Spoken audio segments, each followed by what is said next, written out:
하루의 경제 주시 마무리 경주마 시작하겠습니다. 오늘 윤석열 대통령에 대한 체포영장이 집행됐고요. 증시는 지수가 좀 출렁이는 가운데 결국 약세로 마쳤습니다. 장 초반에는 윤 대통령의 체포 소식이 전해지자 코스피가 한때 2,520선까지 오르는 이런 상승 추세를 보이기도 했었는데 또 이내 상승폭을 반납을 했죠. 자, 연초에 아주 좋았던 그 상승 반등장의 흐름이 끊긴 것일까요? 오늘 경주마 기수를 통해서 차분하게 분석해 드리도록 하겠습니다. 어서 나오십시오. 안녕하십니까? 네.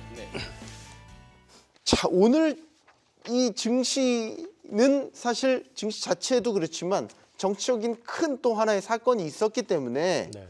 여기에 또 어떤 직간접적인 영향을 미쳤을까 같이 좀 판단을 해야 되는 날인 것 같습니다. 오늘 장 어떻게 보십니까, 이사님? 저는 일단 오늘 장은 미국 증시 여파 거기에 이제 CPI가 오늘 저녁에 이제 발표가 나니까 네. 거기에 대한 부담감이 일정 부분 작용을 하고 있는 상황에서 BOJ의 그 우에다 가지고 총재가 아마 금리 인상 관련해 가지고 1월달 관련한 이제 언급을 좀 했었던 것 같아요. 검토할 수 있다는 식으로. 네. 이제 이런 부분들이 다시 또 이제 엔화 엔캐리 사실 지난번도 엔캐리는 아니었었지만 어쨌든 간에 그런 또 이제 리스크 같은 것들이 부각이 되면서 선물 쪽에서 외국인들이 숏포지션이 강하게 나오고 그런 측면이 좀 있었던 것 같고 정치적인 이슈 같은 경우는 사실은 뭐 결과 여부를 떠나가지고 저는 어떻게 결과가 나왔어도 이게 증시를 갖다 크게 올리거나 떨어뜨리거나 할 요인은 지금은 아니라고 저는 생각을 합니다. 네. 어차피 지금 이제 최종적으로 가는 데까지는 여전히 많은 부분들이 좀 불확실성이 좀 남아 있다라고 시장은 보고 있는 것 같고요. 네. 그런 부분들보다는 일단 매크로적인 측면에서 조금 눌려 있었던 그런 하루가 아니었나 싶습니다. 네. 자, 오늘 윤 대통령 체포 집행이 됐던 그 장 초반의 모습은 사실 좀 상승폭을 키우나 했어요. 네. 왜냐하면 저희가 이전에 1차 영장 집행 때를 보면은 집행에 실패를 하면서 사실 그게 좀 악재로 작용하는 모습이었거든요. 그래서 오늘 그때의 과거의 선례를 보고 오늘은 어떨까라고 이제 증시상을 봤던 거죠. 네. 분위기 어땠습니까? 그러니까 그때 말씀하셔서 뭐 1월 3일 날 이제 처음에 집행했을 때는 그날은 외국인들이 뭐 오전 내내 사실 매수 들어갔었죠. 네. 들어가다가 이제 철수하면서 주가가 좀 같이 밀려버리는 그런 흐름이 있었습니다. 사실 네. 그 이후부터 외국인들이 한 5일 연속 순매수했던 기억이 납니다. 다만 이제 오늘은 그것보다 이제 어느 정도 시간도 많이 지나갔고 그 정치적인 이벤트보다는 뭐 이영훈 이사님께서 말씀해 주셨던 이슈 더하기 또 다른 이슈들이 사실 산재해 있습니다. 사실 1월 말경에 사실 조금만 항상 주가가 보면 항상 쉬어가는 경향이 있어요. 그러니까 연초 효과는 항상 있었고 네. 연말 연초 효과는 있었고 그리고 이제 1월 말에는 이제 명절이 항상 있었기 때문에 명절 전에 항상 조금 쉬어가는 그런 분위기는 항상 있었습니다. 네. 특히나 이번에는 거의 일주일 쉬잖아요. 그러면 전후에 한 며칠은 더 영향을 받을 거거든요. 항상. 그렇기 때문에 그 영향도 어느 정도 깔려있는 상태에서 말씀해 주셨던 CPI 발표 있죠. 다음 주 BOJ 있죠. 그다음에 다음 주엔 또 월요일 날 트럼프 취임까지 있습니다. 그리고 내일 우리나라 금통이 있고. 그러니까 여러 가지 이벤트들이 산재해 있고 지금 사실 시장에는 매수세가 확 붙거나 그러긴 또 어려운 상황, 매크로적으로 좀 그런 상황이다 보니까 시장에는 되는 쪽만 오늘 특히 조선주 같은 쪽만 확 수급이 쏠리는 그런 양상이었고 나머지는 다 재미없는 그런 흐름이었거든요. 그러니까 이런 흐름들이 아마 다음 주까지는 저는 계속될 수밖에 없는 지금 구조인 것 같고요. 다만 오늘 CPI가 어떻게 발표되느냐에 따라서 분위기는 좀 바뀔 수 있긴 하겠습니다만 연초에 한국 시장만 미국 대비 강했던 것처럼 다음 주에는 한국 시장만 좀 상대적으로 미국이 오늘 일시적으로는 뭐 CPI가 예상치대로만 나와준다라고 하면 그래도 좀 반등이 좀 나올 수 있을 것 같은데 그게 아니라고 하면 조금 다음 주까지는 조심해야 되는 분위기는 이어질 것 같습니다. 그렇다고 뭐 주식을 팔아야 되느냐 오늘 이번 주에 제일 많이 전화를 받은 게 사야 되느냐 또는 있는 주식 어떻게 해야 되느냐 였거든요. 근데 사는 거는 고민해보자 또는 사는 거는 뭐 자신 있으면 해보자 섹터에 따라서 해보자였는데 있는 주식 또는 물린 주식을 팔아야 되느냐에 대한 관점에서는 그냥 굳이 팔 필요가 있을까였습니다. 제 결론은 그렇기 때문에 올해 2025년도 본 게임은 결국은 저는 명절 지나고 나서일 것 같습니다. 사실 지난주에 CES에 대한 효과가 분명히 있었죠. 네. 그리고 사실 이번 주에 JP모건 헬스케어에 대한 이벤트를 기대했지만 사실 별로 효과는 지금 없는 상황. 또 묻혀버린 묻혀버린 느낌도 있고요. 여러 가지 뭐 금리 영향도 있어서 좀 묻혀버린 그런 느낌이 좀 있는데 이런 효과들은 명절 좀 지나고 나면 나오지 않을까 저는 그렇게 생각하고 있습니다. 네. 오늘 장은 아무래도 이제 우리 시각으로 오늘 밤에 발표될 CPI 소비자 물가지수에 대한 일단 경계감으로 예를 들면 기관이 좀 물량을 던졌다 이런 흐름으로 보는 게 맞을까요? 오랜만에 강주영 대표님 나오셨습니다. 네, 반갑습니다. 네, 이게 인사를 먼저 드렸어요. 질문을 마음이 급해서 질문을 먼저 드렸네요. 네, 일단 시장은 아까 이제 저는 그 부분부터 좀 언급을 해드리고 싶은데 사실 이제 이전에 우리 이번에 1월 3일 같은 경우에는 기본적으로는 외국인들이 매수를 했던 가장 주된 요인이 저는 이게 어떻게 보면 역사적인 효과다 이렇게 생각을 합니다. 네. 왜 그러냐 하면 예전에 박근혜 대통령 탄핵 때도 비슷한 흐름이 일단 있었기 때문에 이제 그런 부분이 아닌가 이렇게 생각이 드는데 저는 사실 이제 오늘 시장이 약간 좀 쉬어가는 그런 모습은 일단 있었습니다만은 긍정적인 부분으로 여러분들이 보시면서 대응을 하시는 게 어떨까 싶은데 가장 주된 요인으로는 이번에 탄핵 정국 들어가면서 원화가 엄청 많이 뛰었죠. 물론 이제 미국이 이제 중국에 대해서 이제 관세를 많이 때린다라고 하는 부분 때문에 엔화가 약세로 가고 이로 인해서 원화가 약세로 가는 그러한 부분들 일단 생각을 할 수도 있습니다만은 그 부분을 감안하고 보더라도 원화가 너무 많이 약세 움직임을 보였는데 최근 들어서 이제 다시금 원화가 강세로 조금 안정을 취하는 그런 모습들도 일단 보여주고 있고 오늘 일단은 외국인들 같은 경우에는 강하게 매수를 하지는 않았습니다만은 그래도 소폭 매수해 줬다라는 부분은 이러한 부분의 시그널이 아닌가 이렇게 생각이 듭니다. 이전에 이제 박근혜 대통령 탄핵 때도 지금하고 비슷하죠. 트럼프 대통령의 취임하고 맞물려서 그때도 일이 진행이 됐었는데 그때 흐름을 보면은 이제 탄핵 인용이 되기 전부터 시작해서 주가 강하게 올랐거든요. 우리 네. 시장이. 그래서 저는 여러분들이 지금 시장에서 우리 시장이 이제 향후에 오를 부분에 대해서 준비를 하면서 시장을 좀 바라보시는 게 어떨까 이렇게 생각이 들고요. 오늘 올랐던 종목이 일단 조선업종이 강하게 오르는 모습은 일단 있었고 그다음에 산일전기부터 시작을 한 전력기구 관련된 종목군들 효성중공업도 역시 마찬가지고요. 이쪽도 일단 강하게 움직였고 뭐 엔터주 같은 경우도 저는 흐름이 나쁘지 않았다 이렇게 생각을 합니다. 지금부터 움직이는 종목군들이 저는 개인적으로는 2025년도 상반기 주도주가 될 가능성이 높다 이렇게 또 생각을 하니까 너무 이렇게 정치적인 부분에 너무 이렇게 집중을 하기보다는 지금 부분에서 우리 시장의 수급이 어느 쪽으로 몰리는지 조금 더 여러분들이 체크를 하시면 향후에 조금 더 안락한 투자를 하실 수 있지 않을까 싶습니다. 네. 본토론으로 들어가기 전에 오늘 어쨌든 헌정사상 처음으로 현직 대통령에 대한 체포영장이 집행된 역사적인 날이기도 하고 앞으로도 계속 이 일정들이 좀 이어질 예정입니다. 예를 들면 실질 심사부터 실제 구속 여부 그 이후에 뭐 헌법재판소의 심리 뭐 이런 과정들을 계속 지난하게 지금 거쳐야 되는 상황이란 말이죠. 네. 질문은 이겁니다. 증시에 어떤 영향을 줄 거라는 거죠. 이게 계속 뭔가 좀 잊을만 하면 다시 한번 발목 잡고 뭐 이런 식으로 이제 반영되는 걸 우리는 제일 꺼려하지 않습니까? 빨리 뭔가 좀 불확실성이 해소되길 바라는 마음. 뭐 이런 것들은 투심 전반에 있다라고 봐야 될 것 같고. 근데 오늘 일단 어떤 결과가 나왔던지 간에 지금 이제 대통령이 처음으로 체포가 됐잖아요. 그러니까 그 부분에 있어가지고 그동안 노이즈가 많았었는데 어찌됐든 간에 그게 하나가 이제 끝이 뭐 났기 그게 하나 때문에 넘었다라고 볼 수는 있겠죠. 끝난 상황에서 이제 남은 거는 결국 이제 쟁점에 대한 이제 서로 간에 이제 다툼이겠죠. 다툼을 이제 해나가는 그런 과정일 텐데 그거는 사실 근데 저는 이 앞에 있는 것보다는 어쨌든 간에 이제 결국은 그러니까 최종적인 결과를 갖다 노출할 때까지 그 일정이 어느 정도 정해져 가지고 움직이는 거기 때문에 지금부터는 이 불확실성에 대한 부분이 그렇게 크지는 않을 것 같다고 저 개인적으로는 생각을 합니다.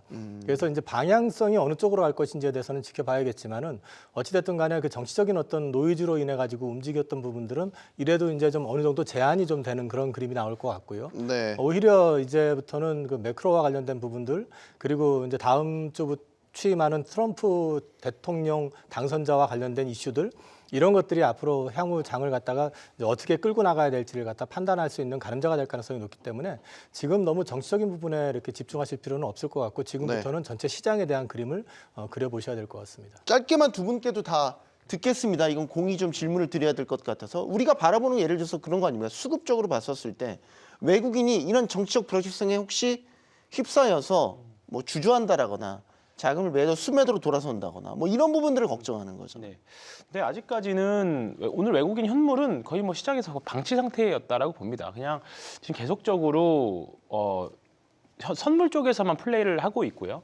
현물에서는 뭔가 의미 있는 수급이 들어오지 않는 상태입니다. 물론 삼성전자 쪽으로 아직 돈이 많이 들어온 것 같지는 그 이제 거기가 먼저 좀 혈이 좀 뚫려줘야 네. 지수도 올라가고 시장도 올라가겠지만 최근에 오늘도 계속 나온 뭐 HBM과 관련된 기사들 보면 아직 뭐 상반기까지는 뚜렷한 뭔가 보여지진 않거든요. 물론 이게 좀 더 구체화된다라고 하면 당연히 외국인 자금이 선제적으로 먼저 들어오긴 하겠습니다만 아직까지는 들어와야 들어오는 거기 때문에 아직까지는 들어올 거다를 예상하고 사기에는 좀 이른 시기인 것 같아요. 근데 대신에 개인 투자자분들이 상대적으로 매매하기 좋은 뭔가 섹터들, 그다음에 테마들 이쪽에서는 전 상반기는 그래도 작년보다는 많이 해볼 만하다 생각입니다. 특히 외국인들은 결국 지수를 만들고 수익률은 기관이 만든다라는 말이 있는 것처럼 네.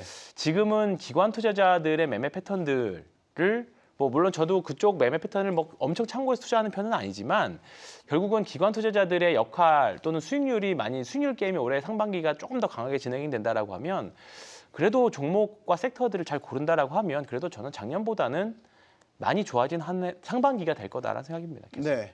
네. 심리 일정도 궁금하고 사실 아까 박근혜 대통령 탄핵 때 이야기를 해주셨지만 생각보다 빨리 수습이 된 편이었거든요. 증시도 거기에 반응을 했고요. 이번엔 어떨까?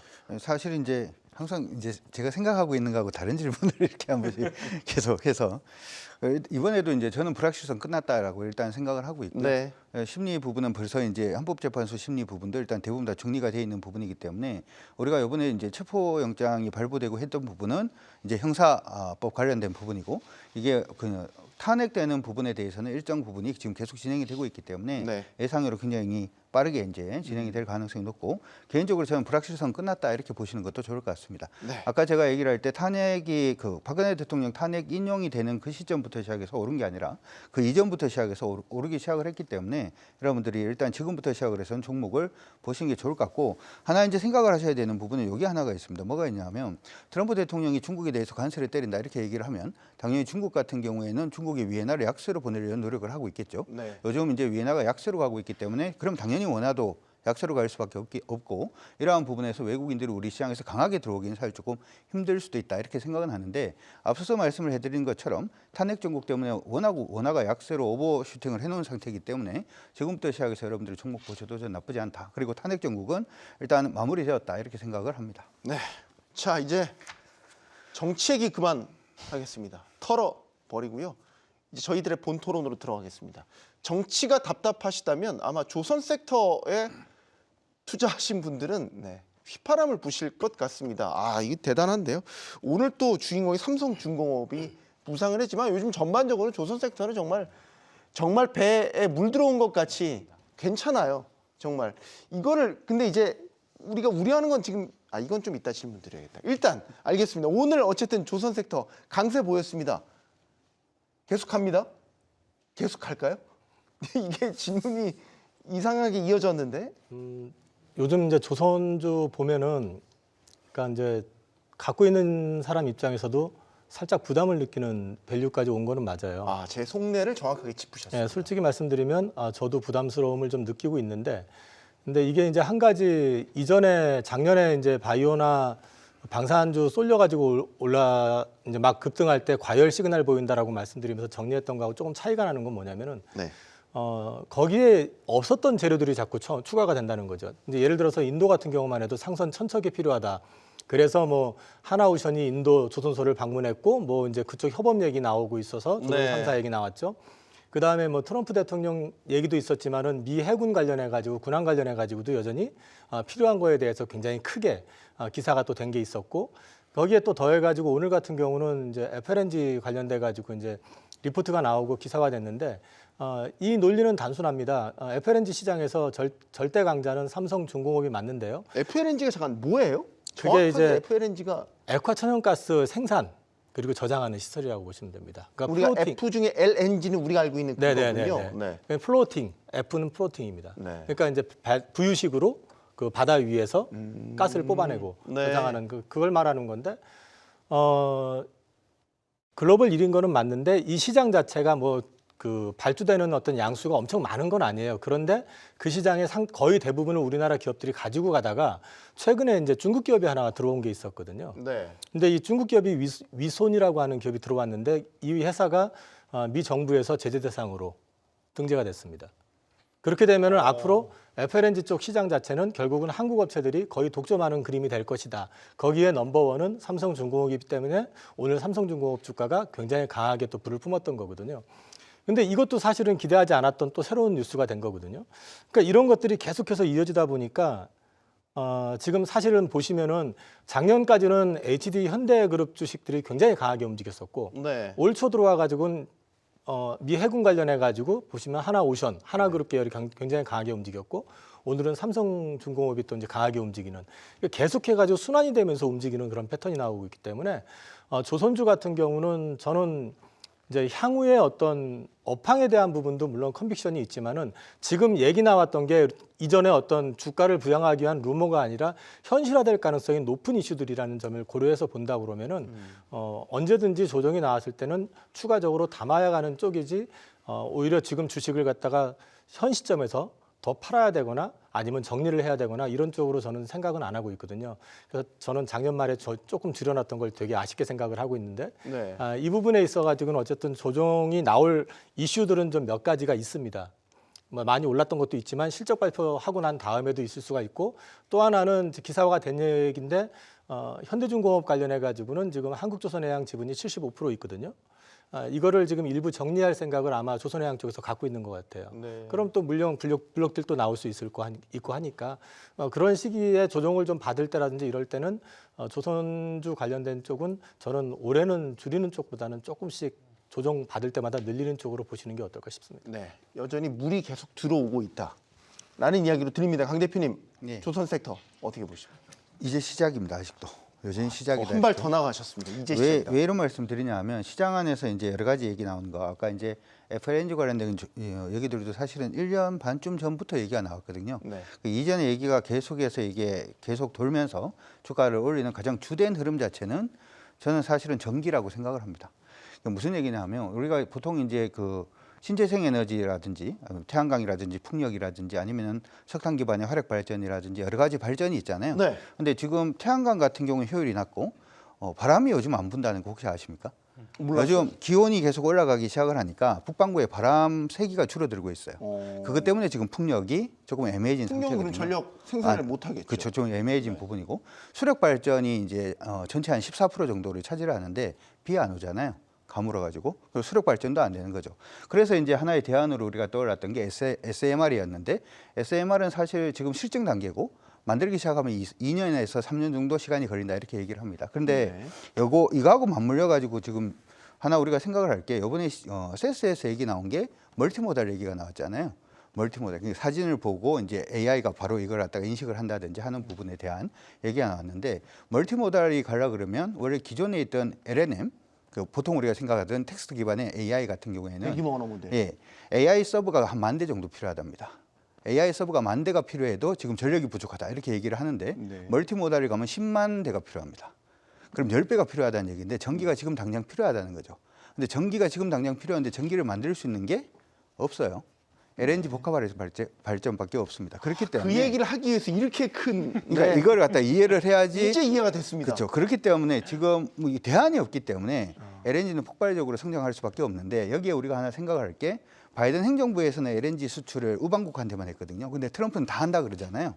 근데 이게 LNG를 그러면 필요로 하는 나라들이 보통 유럽이라든지 아시아가 필요한데 그럼 전부 다 거기는 그렇게 생각하면 아메리카 섬이잖아요. 배가 엄청 많이 필요할 수밖에 없고 네. 그렇기 때문에 무조건 LNG 관련된 종목은 일단 될 수밖에 없는데 요즘 트럼프가 그린란드 얘기를 하잖아요. 그린란드 얘기를 하는 건 기온이 이제 올라가고 북극이 녹기 시작을 하니까 이제 그 북극이 굉장히 중요하다. 근데 북극 같은 경우 여전히 얼음이 이렇게 쌓여 있잖아요. 그 가기 위한 세이빙선이라든지 그리고 이제 러시아하고 이제 우크라이나 전쟁이 트럼프가 트럼프가 이제 그 행정부가 시작이 되면 어떻게든 해결이 이제 완전히 될 건데 그러면 러시아 쪽에 또 강점이 있는 게 또 삼성중공업이죠. 어쨌든 간에 조선주 같은 경우는 여러분들이 지금부터라도 밀리면 좀 모으시기 시작을 하셔서 1년 뒤나 2년 뒤까지 보셔도 전 나쁘지 않다 이렇게 생각을 합니다. 결국 이 많은 전력을 어디서 생산할 것인가. 태양광도 한계가 있다. 풍력도 시들시들하다. SMR은 아직 검증 단계다. 그러면 남은 거는 우리가 전통적으로 생산해 왔던 뭐 LNG를 통한 전력생 이런 것들인데 그럼 결국 선박이 엄청 필요하다라는 그렇죠. 것이고 두 분은 굉장히 어떻게 보면 조선 섹터에 있어서 상당한 이제 매수 코어를 지금 하고 계신 것 같고 우리 황 팀장님 의견이 궁금합니다. 이 대목에서 말이죠. 저는 여기에 더 뭔가 불을 끼얹으실지 아니면 물을 반대를 좀 뭔가 해야 되는 약간 포지션인 것 같은데. 너무 휩쓸리지 마세요. 네, 일단 국가적으로. 저는 조금 단기적으로는 지금 많이 왔다라고 생각합니다. 네, 왜냐하면 뭐 저도 올해 내내 저도 조선주를 매매를 해볼 생각이긴 합니다만 일단은 지난 과거에도 트럼프 취임할 때도 사실 지금 우리나라에서는 사실 LNG와 관련된 조선 섹터와 관련된 조선주들은 뭐 조선 전체적으로 조선 테마라고 보겠습니다. 조선 산업이라고 보겠습니다. 조선 산업들은 지금 트럼프 영향으로 사실 더 가속도가 붙어 있는 건 사실이라고 봅니다. 근데 지난번에도 그랬던 것처럼 지난번 트럼프가 당선되고 1기 때 취임했을 때도 그랬던 것처럼 그때 당시에도 트럼프 관련 주식들이 취임하고 나서부터는 조정 들어가기 시작했었어요. 그 전에 먼저 불을 뿜었고 이번에 대표적으로 미국에선 테슬라, 한국에선 조선업이 약간 그런 느낌으로 지금 뭐 그런 느낌이 아니라 주가가 그렇게 보여줬죠. 테슬라는 먼저 조정이 나오기 시작했고요. 그래서 뭔가 그리고 오늘 주가 상승을 뿜어내는 것들이 이제는 사실 한 몇 달 전까지만 해도 개인 투자자분들이 조선 섹터가 진짜 물음표가 계속 붙어 있었어요. 지금도 사도 돼, 지금도 사도 돼. 근데 이제는 아마 오늘 정도면 모든 분들이 이제 조선 섹터 언제 살까에 대한 고민을 아마 하실 거라고 생각을 합니다. 네. 네. 그러니까 없었던 분들이 신규 진입 네. 타이밍을 보실 그렇죠. 거고 기존에 있던 분들은 비중을 늘린다. 그렇죠, 오히려. 근데 지금은 오늘 이제 주가 흐름들 전형적인 고점에서의 거래량 흐름들을 보면 이제 대량 거래들이 많이 나오기 시작했거든요. 뭔가 이제 그동안 사지 못했던 분들이 지금이라도 사야지. 왜냐면 다른 섹터가 워낙에 안 되다 보니까 이거 팔고 조선으로 그냥 몰자라는 느낌. 그러니까 수급의 쏠림 현상이 저는 오늘 조금 나온 것 같아요. 이게 물론 내일 위클리 만기도 좀 있고 우리나라 주식시장 최근의 특징이 수요일날 변동성이 꽤 높다라는 것도 그것도 감안을 하긴 해야겠습니다만 저는 일단은 다음 주 트럼프 취임 전후로 저는 조금 더 지금보다는 낮은 가격에 진입할 수 있는 전 시간은 조금 올 수 있을 거라고 봐요. 그러니까 큰 틀에서 두 분의 의견과는 매우 동의하긴 한데 조금 좀 그 무리해서라도 무리가 아니라도 조금 약간 거만하다라는 표현이 좀 맞는지 모르겠습니다만 시장 타이밍을 조금 더 디테일하게 본다라고 하면 저는 지금보다는 조금 더 싼 타이밍에 좋은 가격에 살 수 있는 기회는 한번 오지 않을까 저는 그렇게 생각은 하고 있습니다. 우리가 미국 이야기는 사실 정책적인 어떤 수혜주로서 부각이 됐기 때문에 많이 반영이 됐단 말이죠. 네. 근데 이번에 아까 새로운 스토리 말씀하셨으니까 인도가 또 이야기가 나왔어요. 인도 그 선박 고위 관계자들이 사실 HD 중공업 그 도크 방문했다는 소식도 전해졌었고 이번엔 반대로 하나오션 관계자들이 또 갔다는 거예요. 네. 인도에 대한 스토리는 신뢰할 만하다고 보십니까? 숫자는 좀 부풀려져 있을 가능성도 있는데 네. 그 상당 부분은 필요할 거라고 봅니다, 저는.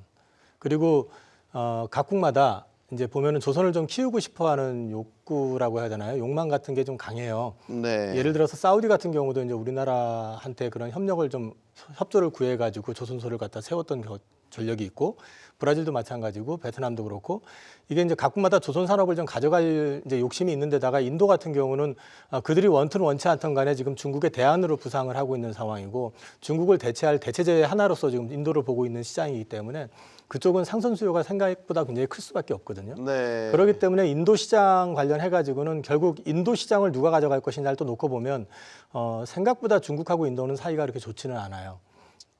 그리고 또 지금 현재 보면은 인도의 어떤 정책이라든지 이런 것들이 보면 합작회사를 통해 가지고 기술 이전을 받고 역시 마찬가지로 조선소를 갖다 키우고 싶어하는 욕심이 있기 때문에 네. 우리한테는 기회가 될 가능성이 높다고 보고 있고요. 그리고 앞서 말씀드렸던 것 중에 또 하나는 지금 탱커도 부족하답니다. 기름을 실어 나르는. 네. 그 탱커 쇼티지까지 있는 상황이기 때문에 조선 같은 경우는 올해 저는 계획 자체는 지금 현재 보유하고 있는 것들을 갖다 줄이는 쪽보다는 빠질 때마다 주식을 조금 더 늘리는 쪽으로 여전히 지금 생각을 하고 있습니다. 우리 캐파를 강 대표님 조선 3사 뭐 이렇게만 당연히 뭐 처음에 이제 크게는 보지만 캐파를 좀 더 확대하면 안 돼요? 기자재부터 엔진 뭐 이런 MRO까지 이렇게 좀 확대해서 본다면 여전히 시작점입니까? 조선 같은 경우에는 사실 이제 그렇게 설비 투자를 공격적으로 하기엔 사실 좀 어렵습니다. 네. 왜냐하면 설비 투자, 반도체 같은 경우에는 뭐 디램 만드는 부분을 설비 투자를 했다가 나중에 뭐 시스템 반도체에 옮긴다든지 디램을 낸드로 옮긴다든지 뭐 하는 부분이 조금 자유롭게 움직일 수는 있습니다만은 조선은 도크 만들어놨다가 이게 또 약간 침체라고 하면 그때부터 시작해 또 정신이 없어질 수가 있기 때문에 그렇게 도크를 이제 확장성 있게 늘리기도 사실 조금 어렵고요. 그리고 기술력 있는 그 뭐 지금 조선 중공업을 가지고 있는 그러한 이제 나라들도 그다지 없죠. 아까 이제 중요한 말씀해 주셨는데 중국이 우리의 대안으로 지금 떠오르고는 있습니다만은 대부분의 이제 조선업을 필요로 하는 나라들이 중국을 싫어한다. 인도 같은 경우에는 심심찮게 국지전도 한 번씩 하는 그런 부분이기 살벌하게 때문에 싸워요, 국경에서. 예, 그러니까 중국하고 인도는 굉장히 사이가 안 좋습니다. 그렇기 때문에 이러한 부분 그리고 우리 예전에 그 얘기했잖아요. 그러니까 어떻게 보면은 중국 그 인도가 중국의 공장이 중국이 세계의 공장이었는데 인도가 그렇게 된다면 당연히 상선 필요할 수밖에 없다 이렇게도 생각을 할 수가 있기 때문에 뭐 그런 부분에서 보더라도 우리나라 조선주들은 계속해서 보시는 게 좋을 것 같고 아까 이제 그 말씀하신 것처럼 단기적으로는 좀 많이 올랐기 때문에라고 하셨는데 저도 그거는 일단 동의를 하고요. 네. 근데 이제 한 1, 2년 정도 그냥 투자 관점에서 접근을 하시는 분들이라면 조선주는 아직도 시작점이다 이렇게 생각하시고 보시는 게 좋을 것 같습니다. 알겠습니다. 조선 섹터가 이렇게 뜨거운 반면에 역시 또 금리 인하 시기와 맞물려서 기대와 주목을 받았던 바이오 섹터는 생각보다는 좀 시들합니다. 특히 이제 연초에 항상 바이오주 대형 이벤트들 많지 않습니까? 지금 JP모건 헬스케어 컨퍼런스 어떻게 보면 가장 뭐 IT 업계로 따지면 CES 같은 행사인데 생각보다 반응이 미지근합니다. 왜 그런 거죠? 저는 작년에 일단 바이오 섹터 자체가 과부하가 걸릴 정도로 우리 국장의 바이오가 글로벌 1위였었고요. 네. 그 다음에 이제 그런 이면의 배경을 보면은, 그러니까 배경의 이면을 보면은 우리나라 증시 자체가 주가를 부양할 만한 섹터가 부족했었기 때문에 되는 쪽으로 몰아가는 그런 패턴, 그게 더 굉장히 강하게 연말에 나타났었기 때문에 대표적인 쪽이 방산이랑 바이오가 급등을 과하게 올랐었다라고 저는 보고 있고, 네. 그래서 글로벌 바이오 섹터, 특히 미국 바이오 같은 경우는 작년 8월부터 주가가 꺾이기 시작해서 급락을 하는데도 우리는 그거 아랑곳하지 않고 한 11월 초까지, 10월 말까지 계속 올랐었거든요. 그 후유증이 지금도 지속이 되고 있다라고 보고 있고, 첫 번째는요. 두 번째는 지금 작년 하반기부터 갑자기 미국채 10년물, 미국 국채가 지금 갑자기 급등을 하기 시작을 했습니다. 네. 금리가 급등을 하는 그 속도 자체가 굉장히 과하다라는 얘기는 이거는 다시 또 경기에 대한 또 노이즈를 불러올 수 있는 상황이 되는 거고, 금리가 올라갔을 경우에는 또 글로벌 바이오텍들이 수익률이 정반대의 모습을 보여주는 항상 그 패턴이 있어 왔었기 때문에 그런 그림의 영향을 우리도 뒤늦게 좀 받을 가능성도 있다라고 보고 있고요. 기간적인 측면에서는 그 조정의 폭은 생각보다 많이 받은 편인데, 근데 기간에 그 조정받은 기간으로 놓고 봤을 때는 아직까지는 좀 기간이 좀 짧다라는 게 개인적인 생각이기 때문에 이번 JP모건 헬스케어를 앞두고 그 사실 원래 보면은 12월 달에는 항상 바이오가 강했었습니다. 근데 올 작년 12월을 보면은 생각보다 안 강했어요. 네. 그게 뭐냐면은 뒤늦게 조정이 시작이 돼가지고 전혀 JP모건 헬스케어 효과라는 게 없었고, 네. 그 다음에 지금 실제도 없고 지나고 나서도 저 개인적으로 봤을 때는 아직까지 그 매크로 단의 어떤 변수라든지 이런 것들을 좀 지켜보면서 바이오는 좀 눈치 보기가 조금 더 지속되지 않을까 개인적으로는 그렇게 보고 있습니다. 사실 바이오 섹터에 투자를 한다면 그걸 둘러싸긴 환경이 좋은 건 없어요. 금리 엄청 높죠. 특히 아까 10년물 말씀하셨지만 10년물도 지금 계속 오르고 금리 인하 잘 안 하겠대요. 횟수 줄일 것 같아요. 이런 거 보면 사실 바이오 섹터 투자 심리가 좋을 리가 없죠. 네. 어떻게 보면 당연한 거긴 한데 이건 또 좋은 섹터랑 조금 생각이 다르신지 네. 다시 질문 드립니다. 일단은 오늘 밤 뭐 CPI부터 당장 우리가 헤쳐나가야 될 산들이 좀 있기는 합니다. 이런 네. 부분들이 사실 지금은 또 언제 그래 뭐 계속 사실 불안한 심리가 있을 수밖에 없는 것 같아요. 특히 또 어제 일라이 릴리가 실적이 생각보다 좀 안 좋다 보니까 오늘 또 비만 관련 주식들도 좀 밀렸었고, 다만 과거의 바이오하고 지금의 우리나라 바이오는 그래도 조금은 저는 다르다라고 봅니다. 일단은 과거에는 흔히 말하는 우리가 그 말로 많이 올랐어요. 내러티브라고 하는 스토리로 주식들이 많이 올랐어요.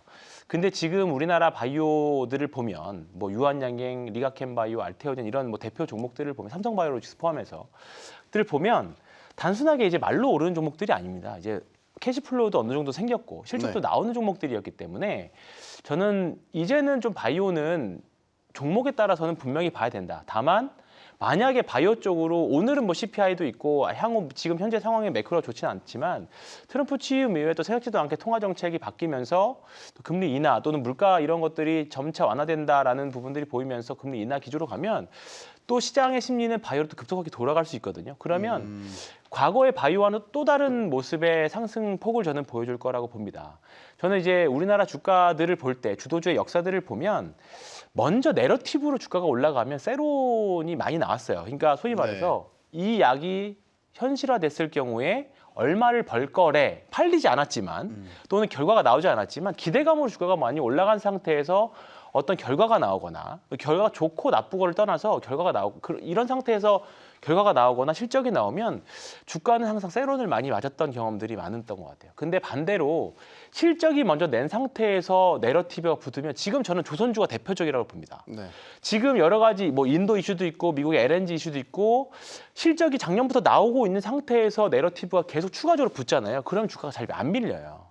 그럼 주가가 탄탄하게 양호하게 조정을 하면서 올라가는데 지금 바이오가 과거에는 내러티브로만 많이 올랐어요. 근데 지금 우리나라 바이오들은 그래도 삼성 바이오로직스부터 시작해서 실적을 이미 내는 상태입니다. 근데 여기다가 매크로 환경이 조금 바뀌거나 또는 추가적인 업사이드를 볼 수 있는 내러티브가 붙는다라고 하면 저는 빠지는 거는 제한적이고 올라갈 때는 그래도 더 확실하게 보여줄 거라 지금의 조선주 올라가는 것처럼 그런 흐름이 나올 거라고 봅니다. 그래서 이미 시장에서 과거에는 바이오 주식들을 볼 때 무슨 바이오, 무슨 젠, 무슨 진 끝에 뭐 이제 바이오와 관련된 기업 이름이 붙으면 과거에는 다 올라갔었거든요. 네. 바이오 섹터에 물 들어올 때는. 근데 지금 확실하게 되는 바이오 쪽으로는 돈이 확실히 선별적으로 올라가기 때문에 지금 시장에서는 그런 바이오, 우리가 흔히 좋다라고 생각하는 바이오 쪽만 보신다라고 하면 시간의 차이가 있을 뿐이지 저는 좋은 결과는 올 거라고 봅니다. 금리 부담은 여전히 있지만 네. 될 집은 된다. 네. 삼성바이오로직스가 2조 원대 뭐 사상 최대 규모의 뭐 수주 계약 따냈지 않습니까? 네. 꽤나 괜찮은 소식들을 계속 들려주고 있기는 해요. 네. 뭐 좀 조정을 받긴 했지만 뭐 최근에 계속 큰 상승폭을 나타냈고요. 네. 대형주는 좀 다르게 봐도 되겠습니다. 비슷하다고 저는 생각을 하는 비슷하다? 게 삼성바이오로직스 실적을 보면 3년 내에 계속 좋습니다. 계속 좋은데도 불구하고 사실은 이제 100만 원 치고 뭐 이렇게 했는 거는 별로 이제 무겁죠. 안 되잖아요. 굉장히 무겁게 움직이고 네. 있는데 저는 이게 어떻게 생각을 하냐면 바이오에서의 금리가 외국인의 어떤 환율하고 같은 효과다 이렇게 생각을 해요. 그러니까 큰 틀에서 금리가 더 이상 이제 금리가 큰 폭으로 금리가 지속적으로 하락하지 않는다. 아니면은 동결한다라고 하는 부분은 바이오에 대한 그 매력도 자체를 굉장히 저는 감소시키는 요인이다 이렇게 생각을 하고요. 그리고 이런 생각도 한번 해보시는 게 좋을 것 같습니다. 이번에 이제 세스가 있고, 그 다음에 JP모건 헬스케어가 있고, 그리고 트럼프의 제2기 행정부가 시작되는 부분의 이슈의 크기를 한번 생각을 해보면 JP모건 헬스케어는 좀 묻히는 이슈가 될 수밖에 없었지 않나 이렇게 생각이 들고요. 네. 지금은 뭐 시장의 움직임도 역시 그렇습니다만은 트럼프 2기 행정부가 시작되면은 어떤 종목군들이 강하게 갈 것인가. 어떻게 보면 시장 글로벌 시장 전체가 거기에 조금 더 초점이 맞춰져 있지 않나 이렇게도 생각이 들어서 바이오 같은 경우에는 저는 조금은 보수적으로 보시는 게 어떨까 싶습니다. 네. 이사님께 마지막 질문을 조심스럽게 드리면 HLB. 네. 뭐 하지 말까요? 죄송합니다. 호재도 들려옵니다. 네, 이게 실사 완료가 됐다는 소식이 또 있었고 뉴스가 나왔기 때문에 질문을 드립니다. 네. 물론 좀 조심스럽게 접근을 하고 계신 거는 분명히 알고 있기 때문에 저도 조심스럽게 질문. 일단 지금 마지막 관문에서 지금 계속 발목이 잡혀가지고 주춤거리고 있지만은 어쨌든 최종적인 어떤 실사 완료 얘기가 나왔고 네, 이런 부분들이 이제 신약으로 연결이 돼가지고 만약에 FDA 승인까지 난다 그러면은 우리나라 그 바이오 업계에는 또 다른 또 이제 획을 하나 긋는 중요한 이슈가 될 거는 틀림없어 보입니다. 네, 그래서 그런 측면에서는 굉장히 좋은 뉴스였고 괜찮은 내용이었었는데 이제 회사 주가가 오늘 왜 빠졌느냐라고 이제 물어보신다 그러면은 네, 사실 어저께 시간에선 오르고 오늘 지금 장에선 이제 급락했던 거잖아요. 네, 그러면 이걸 시장을 이제 해석하기 나름인데 어저께 시간에서 올랐다라는 건 그 기대감 때문에 올랐었는데 오늘 보면은 항소제약 관련해 가지고는 자잘한 것도 한 3개 정도가 또 이제 그 얘기가 노이즈가 있다, 곧 해결될 거다라고 얘기를 했다라고 하니까 네. 시장에선 거기에 대한 경계감도 일정 부분 좀 반영이 됐을 것 같고 그러면은 이제 어저께 좀 싸게 샀던 사람들이나 이런 사람들 같은 경우는 오늘 아침에 그냥 세론을 그 매도가 나왔을 가능성이 높아 보이고요. 그리고 이제 또 한 가지는 HLB 같은 경우는 이 그룹사 전체 시가총액을 가지고 회사가 지금 현재 진행하고 있는 어떤 신약의 가치를 한번 평가를 비교를 해볼 필요가 있다. 그런 맥락에서 놓고 봤었을 때 이제 투자하실 때 HLB 자체의 어떤 시가총액만 가지고 보실 게 아니라 그룹사 전체의 시가총액하고 이 지금 현재 개발하고 있는 신약의 어떤 가치 이거를 한번 같이 비교를 해서 평가를 해보실 필요가 있을 것 같은데 저는 HLB 그룹 같은 경우는 사실 개인적으로는 네. 제대로 보질 않아가지고 네, 네. 그거에 대해서는 제가 정확하게 말씀을 못 드리겠습니다. 알겠습니다. 여기까지만 하겠습니다. 질문 받아주셔서 감사합니다. 그 JP모건 헬스케어 컨퍼런스 작년에 혹시 기억하시는 분들 그 화제됐던 이슈 중에 하나가 엔비디아가 참가를 했었어요. 반도체 칩 회사 엔비디아가 왜 이 제약바이오 기업들 모이는 JP모건 헬스케어 컨퍼런스에 왔나? 올해도 왔습니다. 그럼 뭘 할 거냐? 인공지능을 통해서 신약 개발을 하는 그런 플랫폼들을 제시했단 말이에요. 좀 미래 얘기를 해보려고 합니다.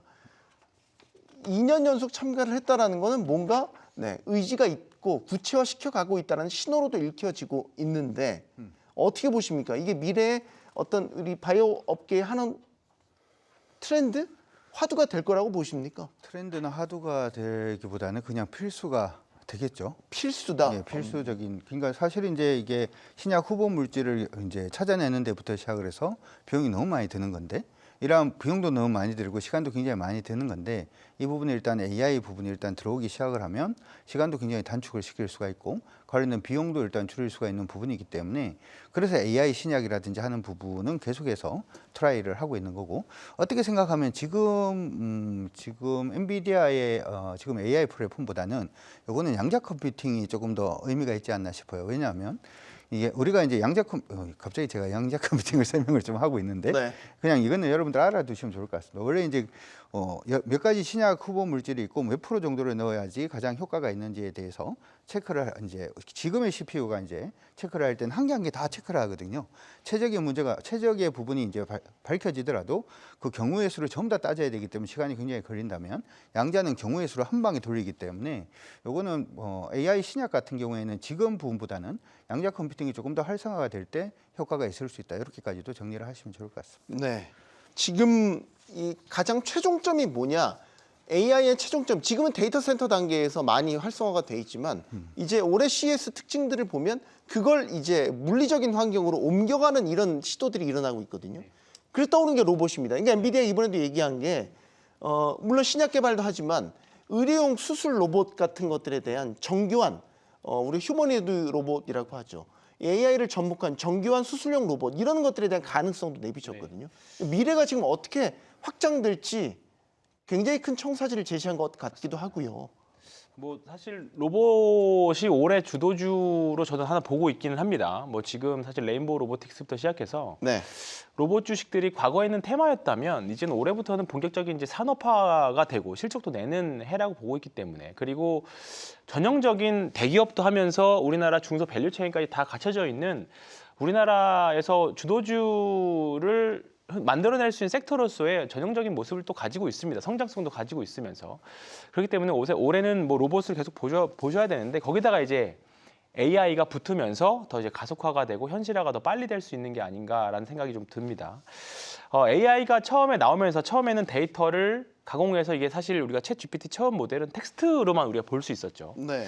근데 텍스트가 발전해서 영상이 됐고 이제 영상이 조금 더 발전하다 보니까 여기서 이제 물리적인 행동들, 이제 피지컬 AI라고 하는 게 이제 올해부터 화두가 된 거라고 봅니다. 그러면 이제 가장 우리가 일상생활에서 가장 이제 볼 수 있는 게 이제 일상생활에서 볼 수 있는 로봇 중에 하나가 말씀하셨던 대로 의료용 AI 뭐 로봇이라고 보시면 될 것 같아요. 그래서 사실 뭐 협동 로봇도 있고 의료용 AI 로봇도 있고 좀 더 발전하고 한다면 뭐 의료용 AI 뭐 지금 루닛이나 이런 뭐 이제 진단 기술과 관련된 이런 부분들인데 가장 우리 일상생활에 어떻게 보면 체감적으로 들어올 수 있는 부분이 이쪽 아닐까 싶습니다. 물론 앞으로 거쳐야 될 부분들이 아직도 많이 있지만 네. 아직도 그리고 그 실적보다는 아까 말씀드렸던 내러티브로 조금 더 움직이는 부분들이 아직은 있습니다만 이런 쪽에 대한 관심은 일단 올해 상반기에 또는 올해 내내는 일단은 계속 관심 갖고 보셔야 되는 쪽이라고 봅니다. 일단은 이런 네. 의료용 AI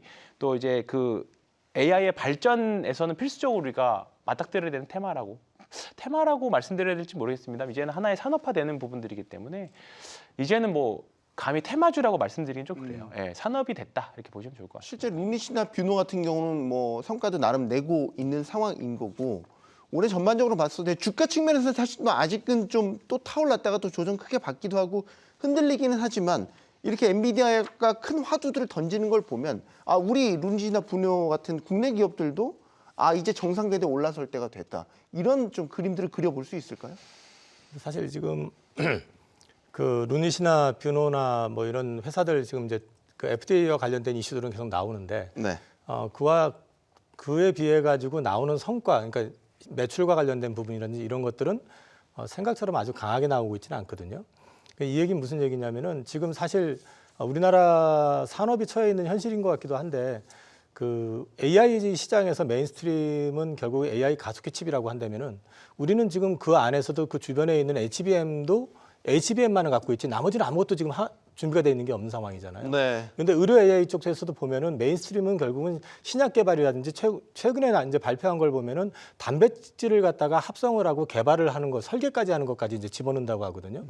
그런데 지금 우리가 지금 보는 건 앞서 말씀하셨던 것처럼 진단과 관련된 거, 그 영역이 결코 뭐 그 소소하고 사소한 거라는 말씀을 드리는 게 아니라 시장의 어떤 큰 주류의 흐름으로 봤을 때는 좀 약간 좀 지엽적이지 않느냐라는 느낌을 좀 갖고 있고 네. 이런 것들이 구체적으로 성과로 올라오는 걸 갖다가 사실은 시장은 기다리고 있다고 좀 보고 있습니다. 그 작년에 AI 재작년이었죠. 재작년에 AI 그 의료 AI 쪽으로 해가지고 주식들이 보통 10버거 이상들이 다 났었기 때문에 네. 그 큰 시세의 후유증이 지금도 지속이 되고 있는 거라고 보고 있고요. 그나마 이제 어찌됐든 간에 하나씩 성과는 지금 보이고 있다는 측면에서는 긍정적인 측면은 분명히 있긴 하지만 주가적인 측면에서 우리나라 주식들이 AI 쪽으로 해가지고 의료 AI 쪽에서 다시 이전처럼 큰 그림을 그려나가려고 그러면 이제는 뭔가 성과가 좀 구체적으로 보여지는 게 있어야 될 것 같다. 네. 그거는 숫자로 좀 말씀을 해주셔야 될 것 같다라는 생각을 하고 있습니다. 저희가 연초에서 잘 안 짚어봤던 섹터들도 좀 짚어보고 있습니다. 오늘 저희가 선정한 게 엔터주입니다. 엔터주 강 대표님 지난해 뭐 주가 부침이 컸죠. 네. 뭐 우리 흔히 3사라고 해서 뭐 하이브를 비롯해서 JYP, YG까지 올해는 다를까요? 어떻게 보시면 최근엔 또 주가가 좀 강하게 상승을 받는 분위기로 가고 있단 말이죠. 일단 여러분들 먼저 생각을 하셔야 되는 게 엔터주 투자할 때 올림픽 뭐 이런 게 있으면 그 해는 투자를 하는 게 아닙니다. 왜냐하면 올림픽이라고 하는 게 이제 지구의 어떻게 보면 큰 행사지 않습니까? 빅 이벤트죠. 보통 이제 올림픽에 있는 해는 엔터주들 실적이 그다지 좋지가 않습니다. 공연도 그만큼 많이 하지 않고요. 작년에 파리 올림픽. 예, 그래서 파리 올림픽 부분 때문에 엔터주에 대해서는 계속 그런 얘기들이 좀 많았습니다. 그리고 올해부터 시작해서는 이 부분이 이제 턴을 한다라고 하는 부분과 이제 맞물려서 사실 저는 이런 생각을 한 번씩 해봅니다. 엔터주들이 실적이 굉장히 좋아지기 위해서는 기존에 인기가 있었던 뭐 그룹들, BTS라든지 뭐 이런 그룹들이 뭔가 이제 복귀를 해서 행사를 하고 하는 부분들보다 신인 가수 하나가 제대로 뜨는 게 엔터주들은 사실 실적이 더 좋거든요. 그러면은 마찬가지 예를 하나 더 생각을 해보면 건설주 같은 경우에는 해외 건설이 있고 국내 건설이 있잖아요. 그러면 국내 건설 말고 해외 건설에서 아무리 실적이 좋아진다라고 하더라도 국내 아파트 경기가 안 좋아지면은 주가가 안 갑니다. 네. 어떻게 보면 이건 센티멘탈적인 부분이라고도 생각을 할 수가 있는데 그래서 이제 엔터주들의 실적적인 부분은 일단 올림픽에 있던 해가 보통 실적이 바닥이기 때문에 올해는 실적이 일단은 좋아질 가능성이 높다 이렇게 생각을 일단 해볼 수 있을 것 같고 두 번째로는 대부분의 이제 우리 엔터사들이 올해 예전 가수들이 다시 복귀를 한다든지 BTS도 역시 마찬가지고 블랙핑크도 역시 마찬가지이기 때문에 굉장히 좀 긍정적인 시그널 자체가 올해는 있을 수 있다. 따라서 저는 올 상반기까지는 여러분들이 긍정적으로 보시고 엔터 3사 중에 한 종목이라도 좀 가지고 가시는 게 어떨까 싶습니다. 요즘 아이돌 그룹 노래 뭐 즐겨 들으시는지 모르겠는데, 네. 계속 나옵니다. 뭔가 신이 나오는데 올해 좀 약간 뭐라 될까요? 대형 신인 아이돌 그룹이라고 할까 이런 것들이 좀 기획이 돼 있어요. JYP 엔터에서 기획한 7인조 보이그룹 킥플립 이런 그룹도 지금 공개가 됐다고 하고 요지는 이겁니다. 아티스트에 대한 IP 확장이 이루어지고 있단 말이죠. 그럼 이게 주가 상승 모멘텀이 될 수 있을까라는 부분입니다. 사실 저도 뭐 킥플립까지는 알고는 있습니다. 네. 네, 트렌드의 네. 트민남이시군요. 근데 노래를 들어서는 최근에 나온 그룹들의 노래를 들어서는 이게 뜰 수 있는 그룹인 노래인지 아닌지까지는 이제 판단을 못 하겠더라고요. 로제의 아파트 정도까지는 그래도 이거는 좀 되겠다 싶었는데 그 근데 이유는 우리가 판단하면 안 돼요. 네, 안 됩니다. 우리는, 네. 그걸 판단하는 그래서 주체가 돼서는 안 돼요. 이제 이런 판단할 때 결국은 콘서트가 잘 되느냐 안 되느냐 사실 그게 가장 중요하다고 보거든요.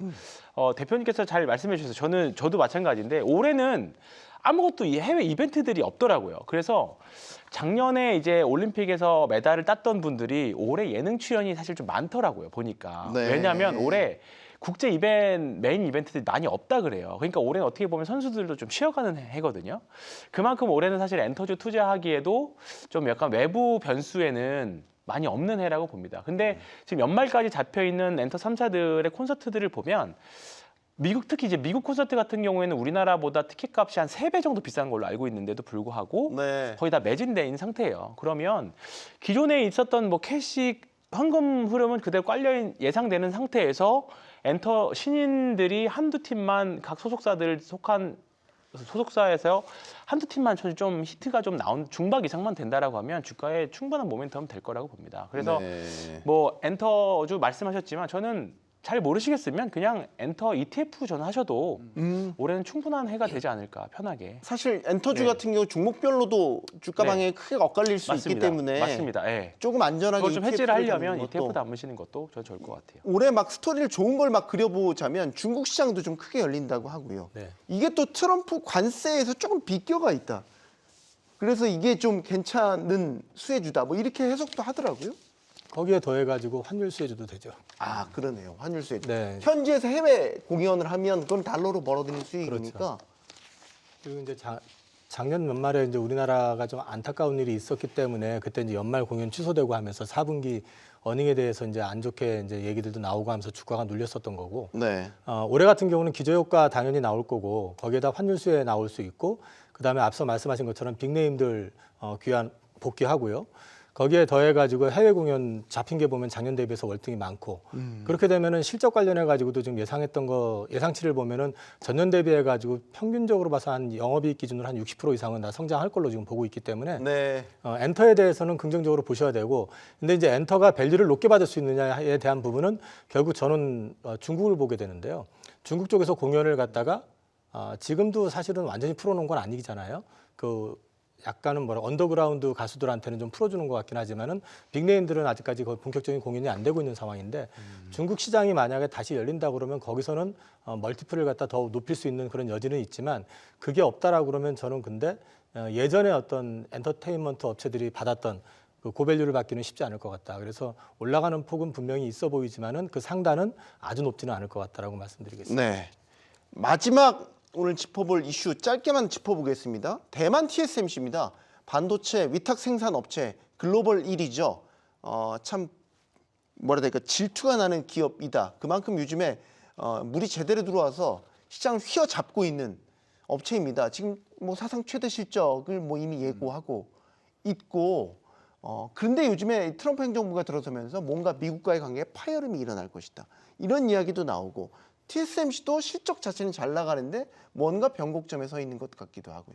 강 대표님 어떻게 보십니까? 저는 뭐 크게 신경 쓸 건 없는 것 같고 트럼프가 이제 자기가 가장 좋아하는 단어가 관세라고 그러던데 네. TSMC 같은 경우에는 아시다시피 이제 시장의 90% 정도를 이제 점유를 하고 있다 보니까 이제 관세 부분의 얘기부터 시작을 해서 어떻게 보면은 이제 파열음이 아니라 그냥 미국한테 그냥 한 대 맞는 거죠, 그냥. 그렇게 생각을 하시면 될 것 같고, 근데 이걸로 인해서 다른 기업들이 바로 뭔가 수혜를 받는다. 이건 사실 조금 어려운 게 제가 그 질문을 드리려고 했는데 예. 삼성의 반사이 예. 뭐 예를 들면 그런 겁니다. 저는 일단은 아까 얘기를 할 때 멀티모달, 그러니까 지금 아까 AI가 어디로 갈 것인가라고 하는 부분에 대해서 이런 얘기가 있거든요. AI를 이제 서버를 10,000대 정도를 그냥 붙여놓으니까 애가 갑자기 추론을 하기 시작을 하더라. 네. 왜 추론하는지는 모른답니다. 근데 이걸 갖다가 10만 대를 딱 붙여놓으니까 그때부터 시작해서 애가 사진이라든지 멀티모달이 갑자기 되더라. 이게 왜 되는지 잘 모른답니다. 뇌과학자들도. 근데 이걸 100만 대를 붙이면 감정이 생기고 뭐 이런 식으로 이제 가는데요. AI가 뭐 어느 쪽으로 갈지는 모르겠다. 뭐 이렇게 얘기들을 많이 하는데 이게 제가 하는 얘기가 아니라 그쪽에 이제 전문가들이 그런 얘기를 하더라고요. 근데 왜 이 말씀을 드리냐면 AI는 향후에도 계속해서 서버가 줄어드는 식으로 가지는 않아요. 서버가 계속해서 늘어나는 식으로 가기 때문에 결국에는 삼성전자가 수혜를 본다. 이렇게는 이제 얘기가 될 것 같고 TSMC의 반사 효과를 누린다. 저는 이건 약간 좀 세모가 아닌가 싶어요. 무슨 얘기냐면 뭐 현대자동차의 자동차 부품을 납품한 회사가 갑자기 포드에다가 납품할 수는 없잖아요. 이게 규격이라는 게 있기 때문에. 네. 그리고 이제 새로운 부품을 넣었을 때 이게 불량률이 얼만큼 나올지도 판단하기가 어렵기 때문에 보통은 원래 쓰던 회사의 제품을 제조업은 계속 쓰려는 그러한 경향이 좀 있습니다. 그렇기 때문에 반사 이익이라고 생각하기보다는 어차피 이 부분은 대만이 이제 거쳐 나가야 되는 부분이다 이렇게 생각을 하시고 단지 이제 멀티모달부터 시작해서 AI 서버는 계속해서 증가할 수밖에 없기 때문에 삼성전자도 결국에는 수혜를 본다 이렇게 생각하시고 하나 더 그냥 말씀해 드리면 예전에 삼성전자가 10만 전자 얘기가 막 나오고 했을 때가 트럼프 행정부 때였거든요. 그러니까 중국을 그렇게 이전 바이든처럼 그렇게 누르지는 않을 거라고 생각이 되니까 삼성전자도 장기적으로 1년, 2년 이렇게 보시는 것도 전 나쁘지 않다 이렇게 생각합니다. 네, 결국 떡고물 떨어질 거 기다리지 말고 극복하고 나아가야 된다라는 파이팅을 마지막으로 전합니다. 금리 부담과 트럼프 정부에 대한 불확실성 같은 이런 대외 변수들이 명확해진다면 증시는 다시 반등의 시동을 걸 수 있을까요? 연초 강한 반등의 기세가 꺾이지 않았다는데 기대를 걸면서 경주마는 내일 다시 오겠습니다. 고맙습니다.